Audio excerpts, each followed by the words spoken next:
रक्षा मंत्री राजनाथ सिंह ने शनिवार को हैदराबाद में चेतक हेलीकॉप्टरों के डायमंड जुबली के मौके पर आयोजित समारोह को संबोधित किया। उन्होंने कहा, पिछले कुछ वर्षों की घटनाओं को देखते हुए हमारी सरकार ने डिफेंस प्रोडक्शन में आत्मनिर्भरता पर बल दिया है। अतीत में हम डिफेंस प्रोडक्शन के क्षेत्र में अपेक्षित गति से आगे नहीं बढ़ पाए। रक्षा मंत्री ने आगे कहा, हमें रक्षा के क्षेत्र में अपने कंधों को मजबूत करना होगा। रक्षा क्षेत्र में अपनी जरूरतों के लिए दूसरे देशों पर निर्भर नहीं रह सकते हैं। अब तक भारत ने केवल सभ्यतागत मूल्यों, शांति और सच्चाई के लिए हथियार उठाए हैं। भारत की मंशा कभी किसी के खिलाफ हमले की नहीं रही है। देश ने अतीत में रक्षा उत्पादन क्षेत्र में प्रगति नहीं की और दूसरे देशों पर अपनी रक्षा जरूरतों के लिए आश्रित रहे। रक्षा मंत्री ने भारत के हेलीकॉप्टरों के डिजाइन, डेवलपमेंट और ऑपरेशन में मजबूती हासिल कर ली है। रक्षा मंत्री राजनाथ सिंह ने शनिवार को कहा कि वैश्विक नेता बनने के क्रम में 10 टन के भारतीय मल्टी रोल हेलीकॉप्टर के डिजाइन को बेहतर बनाने की जरूरत है।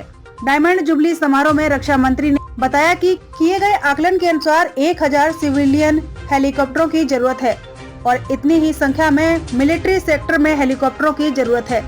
रक्षा मंत्री ने कहा, महाराणा प्रताप के वफादार व भरोसेमंद घोड़े की तरह ही चेतक हेलीकॉप्टरों ने भी दशकों तक युद्ध व शांति में हमारे देश की सेवा की है। चेतक हेलीकॉप्टरों के डायमंड जुबली कॉन्क्लेव में रक्षा मंत्री ने कहा कि इस मंच से मैं सभी कर्मवीरों को नमन करता हूं, साथ ही देशवासियों को विश्वास दिलाता हूं कि रक्षा हमारी सर्वोच्च प्राथमिकता है और इसे सुनिश्चित करने के लिए हम पूरी तरह प्रतिबद्ध हैं।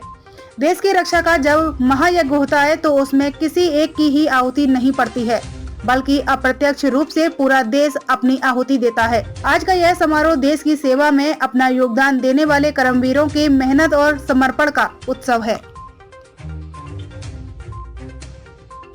यूसुफी लस्सी एंड रेस्टोरेंट, शहर हैदराबाद की मशहूर मारूफ यूसुफी लस्सी आपके दिलों को ठंडक और गर्मी में सुकून और राहत के लिए आज ही तशरीफ लाए। साल के 12 महीने दस्तयाब। Yusufi Lassi and restaurant, new Mallepalli, noble talkies cross road, Hyderabad.